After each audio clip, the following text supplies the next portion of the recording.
제자들이 가지고 있는 두려움은 두 가지였습니다.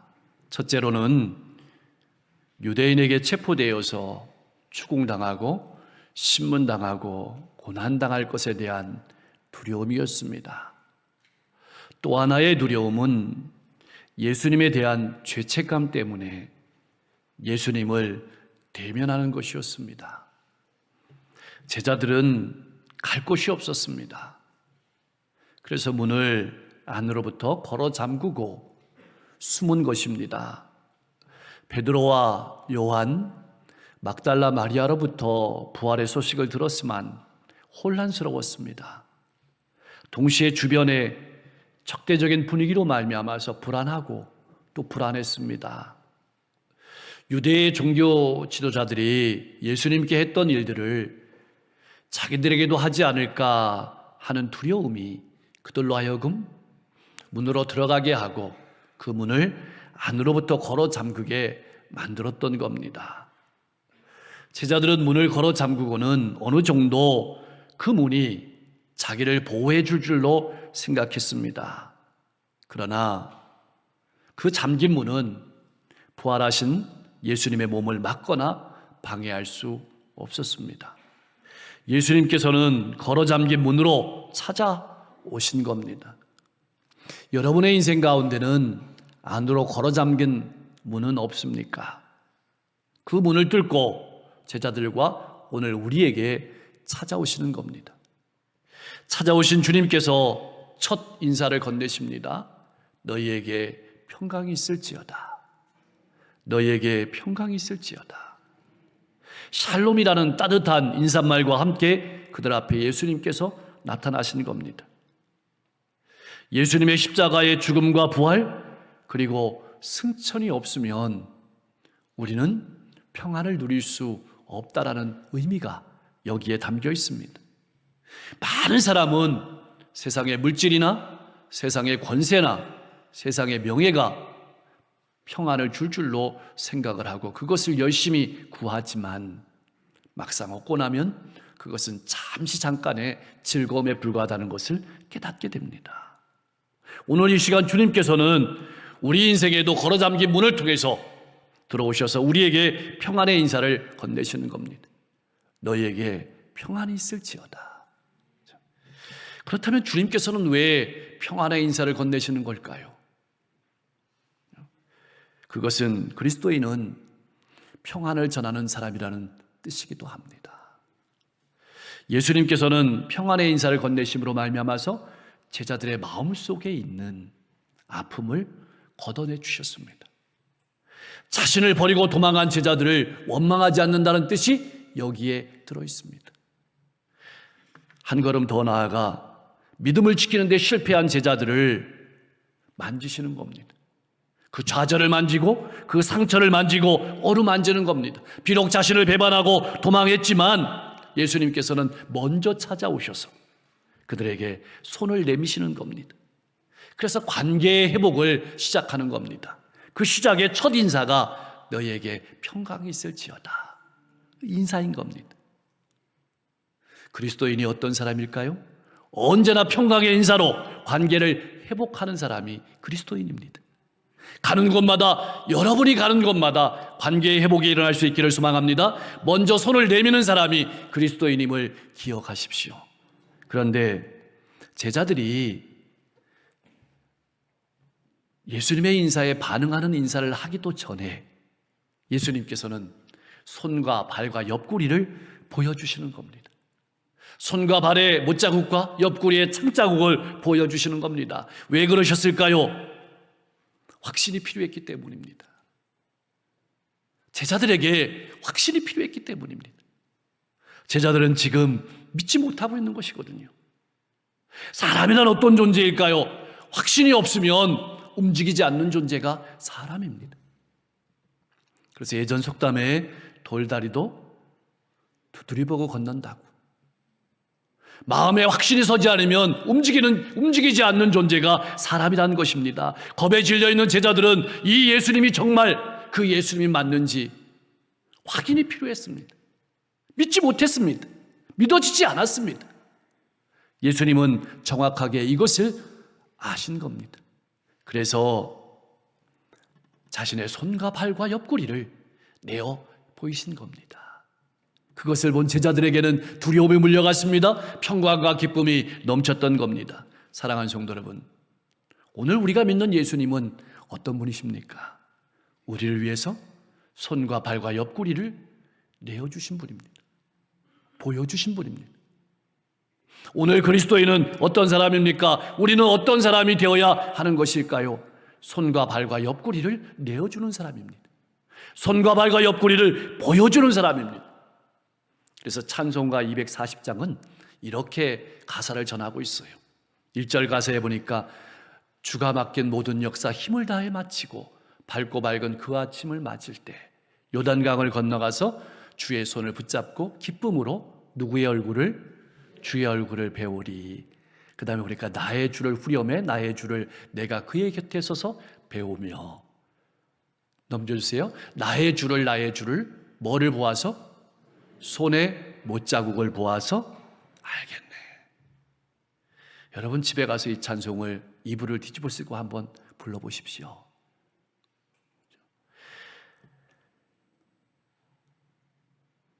우리가 주님을 알게 되는 것은 주님의 손과 못자국, 부활하신 주님의 몸에도 그 손과 발의 못자국이, 옆구리의 창자국이, 그 상흔이 남아 있었습니다.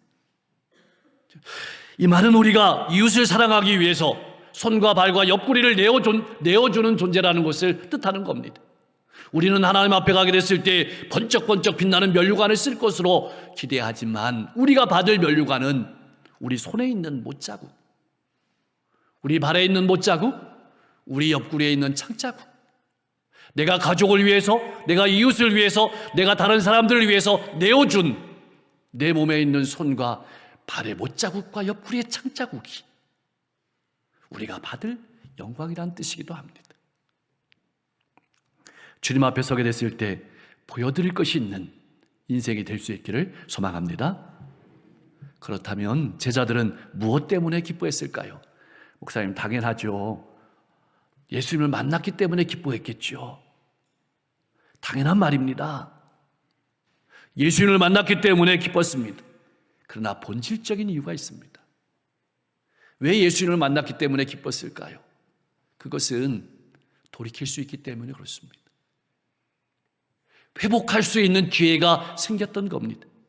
제자들에게 다시 한번 기회가 주어진 겁니다. 만약 예수님께서 죽음으로 끝났다면 예수님이 나를 위해서 죽었다는 사실에 감사하긴 하지만 불쌍하고 치근한 것으로 끝났을 것입니다. 그런데 이제는 회복할 기회가 생겼습니다. 만회할 기회가 생겼습니다. 그래서 제자들의 얼굴에는 기쁨이 가득한 겁니다. 우리가 장례식에서 얻는 소망이 무엇입니까? 이것이 끝이 아니라는 것입니다. 회복할 수 있다는 겁니다. 소망이 있다는 것입니다.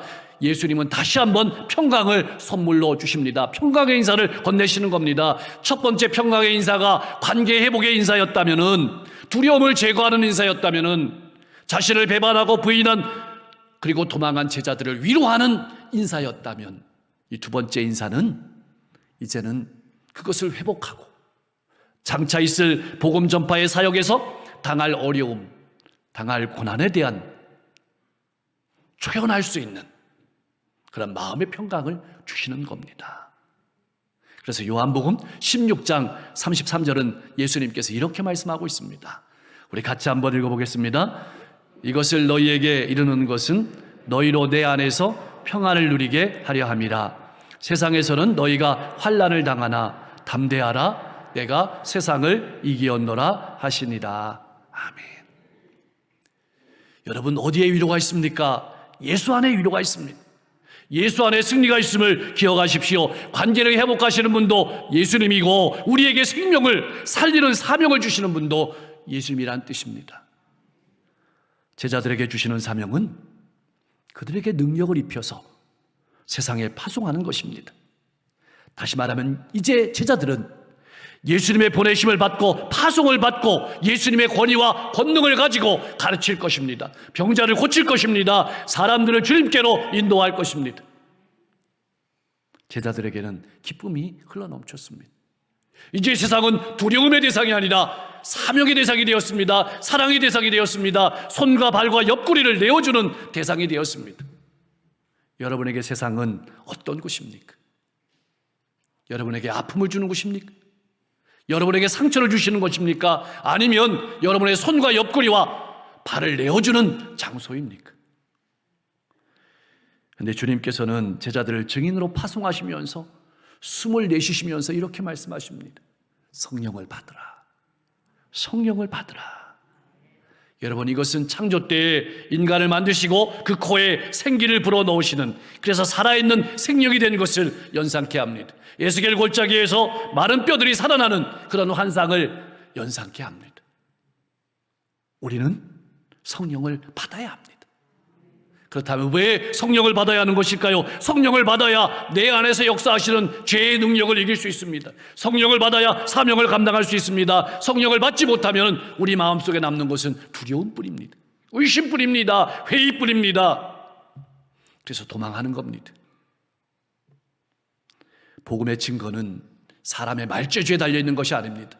사람의 지혜에 달려있는 것이 아닙니다. 사람의 권세에 달려있는 것이 아닙니다. 성령 충만에 달려있습니다. 하나님이 하시는 일이라는 뜻입니다. 그러므로 성령 충만은 우리의 선택이 아니라 반드시 필수입니다. 성령 충만을 받아야 그리스도인으로서 살아갈 수 있고 나아가서 복음 전파의 사명을 감당할 수 있다는 뜻입니다. 예수님께서는 성령과 함께 죄사함의 권세를 주십니다. 네, 오해하면 안 됩니다. 죄사함의 권세는 주님께 있죠. 우리는 복음을 전함으로 그것을 듣고 받아들이는 사람은 죄를 사함받지만, 우리가 전하는 복음을 듣고 거절하면 그 사람은 죄가 그대로 남아있을 것이라는 뜻이기도 합니다. 사랑하는 성도 여러분, 하나님의 백성은 일하기 전에 먼저 평안을 얻어야 합니다.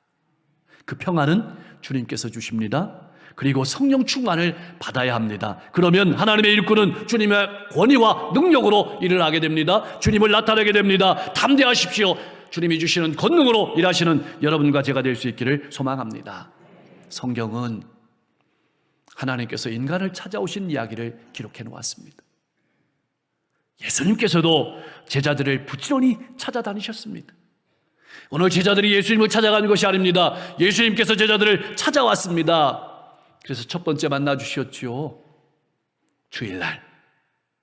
근데 그 자리에 도마가 없었습니다. 다른 제자들이 도마에게 찾아가서 이야기했습니다. 그러나 도마의 반응은 우리가 읽는 것처럼 싸늘했습니다. 25절에 보면 이렇게 기록되어 있습니다. 내가 그의 손에 못자국을 보며 내 손가락을 그 못자국에 넣으며 내 손을 그 옆구리에 넣어보지 않고는 믿지 아니하겠노라. 결국 자기들이 보고 체험한 예수님을 전했는데도 믿지 않는 도마를 제자들은 어쩔 수 없었습니다. 그냥 두고 보는 수밖에요. 그런데 8일이 지나고 주님께서 도마를 찾아오신 겁니다. 도마만 찾아온 것이 아니라 제자들을 또 찾아오신 겁니다. 제자들을 또 찾아오신 겁니다. 인간이란 그런 존재예요. 그러면서 이렇게 말씀하십니다. 내 손가락을 이리 내밀어 내 손을 보고 내 손을 내밀어 내 옆구리에 넣어보라. 그리하여 믿음 없는 자가 되지 말고 믿는 자가 되라. 예수님의 이 말씀은 제자들과 우리들에게 어떤 의미일까요? 이런 의미입니다. 나를 믿어도 좋다. 나를 따라오면 너희는 결코 실망하지 않을 것이다. 평강이 있을 것이다. 기쁨이 있을 것이다. 내가 언제나 너와 함께 할 것이다. 내가 너를 버리지 아니할 것이다. 내가 너를 통해서 수많은 영혼을 구원할 것이다. 너는 이런 사람이다. 참 우리가 믿는 예수님은, 우리가 믿는 하나님은 인내가 많으신 분입니다. 그렇게 거절하고 도망하는데도 찾아오십니다. 느린 성장을 참아주십니다. 이 말씀을 뒤집어 보면 그렇게 찾아오시는 것은 그만한 이유가 있는 겁니다. 여러분을 통해서 구원할 영혼, 더 값진 영혼들이, 기다리고 있는 영혼들이, 구원받아야 될 영혼들이 전 세계에 있는 것입니다. 군대도 있는 것입니다. 그렇다면 도마는 왜 구체적인 증거를 요구했을까요? 당연하지 않습니까? 의심 때문 아닙니까? 맞습니다. 의심 때문에 증거를 요구했습니다. 그런데 그 의심의 본질을 깊이 들여다보면 더 본질적인 문제가 있습니다. 왜 의심하고 또 증거를 요구했을까요? 여러분, 그게 두려움입니다. 요한복음 11장 16절에 보면 예수님께서 나사로를 살리려고 베다니로 가자 그랬습니다. 베다니는 예루살렘에서 가까운 곳입니다. 예수님의 대적자들이 기다리고 있는 곳입니다. 갔다가 잘못하면 위험할 수 있습니다. 모든 제자들이 말리는데 도마가 이렇게 대답했습니다. 주와 함께 죽으러 가자. 이렇게 말했던 사람이 도마입니다. 요한복음 14장 5절 말씀에는 주님께서 내가 가는 길을 너희가 안다고 했을 때 주님 주께서 어디로 가시는지 그 길을 우리가 알지 못합니다라고 솔직하게 대답했던 제자가 도마였습니다. 도마의 반응은 분명하게 육체의 부활은 믿을 수 없다는 의심이 분명합니다. 그러나 한편으로 생각해 보면 그것은 도마의 마음속에 있는 두려움, 절망을 극복하기 위한 것입니다. 쉽게 표현하면 이겁니다. 또 실패할 수 없습니다. 또 실패할 수 없습니다. 또 실패할 수 없습니다. 또 실패할까 봐 두려웠던 겁니다. 제자들도 마찬가지입니다. 주님 얼굴 볼 면목이 없었던 겁니다. 그래서 도마만 아니라 제자들을 다시 찾아오신 겁니다. 여러분의 마음에는 이런 마음이 없습니까? 또 실패할까 봐 두려운 마음이 없습니까? 봉사하다가 교제하다가 전도하다가 예배드리다가 교회 안에서 상처받고 주저하고 또 실패할까 봐 두려워서 자라가 목속으로 쏙 들어간 것처럼 들어가고 나오지 않는 그런 모습은 없습니까? 낙담한 마음은 없습니까? 드디어 도마가 고백했습니다. 나의 주님이시오 나의 하나님이십니다. 최고의 고백입니다. 자, 그렇다면 도마는 예수님의 상처를 만져보았을까요? 안 만져보았을까요? 만져보았을까요? 안 만져보았을까요? 목사님이 아십니다. 그것은 아무도 알 수 없습니다. 근데 요한일서 1장 1절 보면 이렇게 기록되어 있습니다. 태초부터 있는 생명의 말씀에 관하여는 예수님께 관하여는 우리가 들은 바요 눈으로 본 바요 자세히 보고 우리의 손으로 만진 바라. 만져보았을 겁니다. 중요한 것은 이것입니다. 도마는 주님을 믿었습니다. 주님의 부활을 믿었습니다. 주님께서 전능하신 하나님이심을 믿었습니다. 그래서 이렇게 고백했습니다. 나의 주님이시요 나의 하나님이십니다.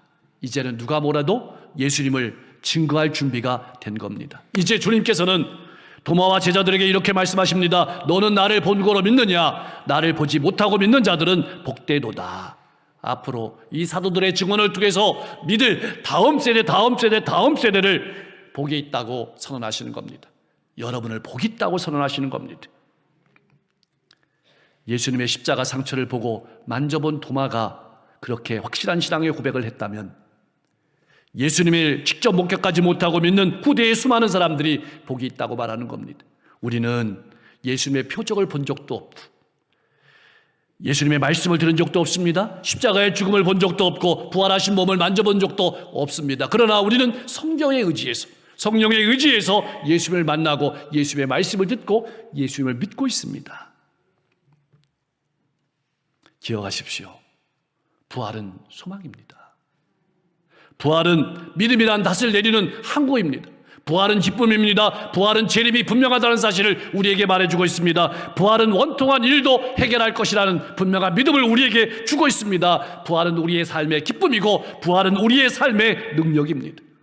왜 복음을 기록했을까요? 그것은 예수님께서 하나님의 아들이심을 믿게 하고 그 믿음으로 말미암아 영원한 생명을 얻게 하시려고 이 복음을 기록한 겁니다. 사랑하는 성도 여러분, 오늘 말씀을 정리합니다. 첫째로 우리에게 평강을 주시는 분은 주님이십니다. 오직 주님이십니다. 사람은 타락함으로 죄를 지음으로 말미암아서 그 평강을 잃어버렸습니다. 그렇기 때문에 사람은 늘 불안과 두려움을 안고 살아갑니다. 그 두려움을 세상으로 세상의 문제로 해결하려고 하지만 그것은 일시적인 즐거움에 불과합니다. 세상이 주는 평안은 일시적입니다. 유한합니다. 거기에 속지 마십시오. 주님이 주시는 평안만이 기쁨을 줍니다. 자유를 줍니다. 행복을 누리게 합니다. 주님이 주시는 평안만이 두려움을 내어쫓게 합니다. 담대함을 줍니다. 누구에게도 빼앗기지 않는 평안을 가지기에 어떤 상황 속에서도 기뻐할 수 있고 평안을 누릴 수 있고 많은 사람을 위로하고 많은 사람에게 소망을 줄 수 있는 것입니다. 바울 사도는 이 평안을 가졌기에 감옥 안에서도 기뻐하고 즐거워하고 찬송할 수 있었던 겁니다. 사랑하는 성도 여러분, 우리는 평강을 누릴 뿐만 아니라 평강을 전하는 사람임을 기억하십시오. 먼저 손 내미는 사람임을 기억하십시오. 관계를 회복하는 사람임을 기억하십시오. 주님께서 제자들에게 자신의 손과 발과 옆구리를 내어주신 것처럼 여러분의 손과 발과 옆구리를 내어주는 신앙인이 되실 수 있기를 소망합니다. 혹 도마처럼 실패할까 봐 두려워하시는 분들이 있습니까? 주님의 십자가 앞으로 나오십시오. 그 못자국을 만져오십시오. 그리고 일어서십시오. 미래를 향해 힘차게 나아가시길 바랍니다. 둘째로 우리는 복음을 위해서 부르심을 받은 보내심을 받은 사람임을 기억하십시오. 일평생 제자들의 마음속에 새긴 그 단어가 주님께서 우리를 보내셨다. 주님께서 나 같은 사람도 보내셨다. 이것이었습니다. 여러분은 복음이라는 선물을 들고 가정에, 일터에, 이웃에, 학교에 보내심을 받은 하나님의 귀한 일꾼이라는 사실을 기억하며 살아가실 수 있기를 소망합니다. 여러분들이 살아가는 가정이라는 장소, 학교라는 장소, 일터라는 장소, 이웃이라는 장소는 하나님께서 여러분을 보내시는 장소임을 기억하시고 살아가실 수 있기를 소망합니다. 셋째, 날마다 성령의 충만함으로 일하십시오. 성령 충만을 받아야 내 속에서 역사하는 죄를 이길 수 있습니다. 두려움을 극복할 수 있습니다. 사명을 감당하게 되는 겁니다. 성령 받지 못하면 두려움만 남게 됩니다. 회의만 남게 됩니다. 복음의 증거는 사람의 말재주에 달려있는 것이 아닙니다. 사람의 능력에 달려있는 것이 아닙니다. 오직 성령의 능력으로만 복음은 역사하는 겁니다. 성령의 충만함을 받아 주님께서 가르치시는 그 가르침을 이해하고 복음의 사명을 감당하며 복된 삶을 살아가시는 여러분과 제가 될 수 있기를 주님의 이름으로 간절히 축원합니다.